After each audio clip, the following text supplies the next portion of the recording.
సత్యసాయి జిల్లాలో ఈరోజు revenue clinic కార్యక్రమాన్ని ప్రారంభించడం జరిగింది.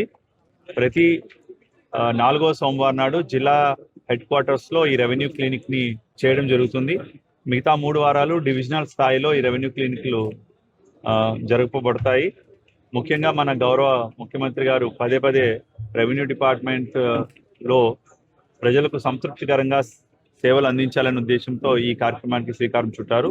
అండ్ మాకు దీనికి సంబంధించిన మార్గనిర్దేశకాలు కూడా అందడం జరిగింది.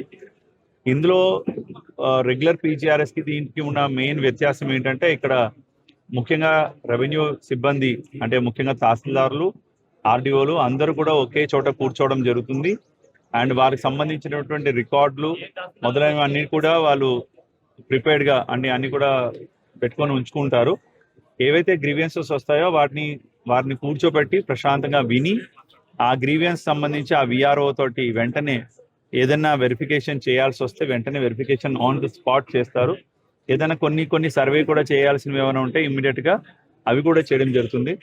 సో అడంగల్లో మార్పులు చేర్పులు ఉంటాయి, లేదంటే మ్యూటేషన్స్ ఉంటాయి. ముఖ్యంగా అంటే పట్టాదారు పేర్లు మార్పులు ఉంటాయి. తర్వాత అసైన్మెంట్ పట్టా రిక్వెస్ట్లు ఉంటాయి మాకు.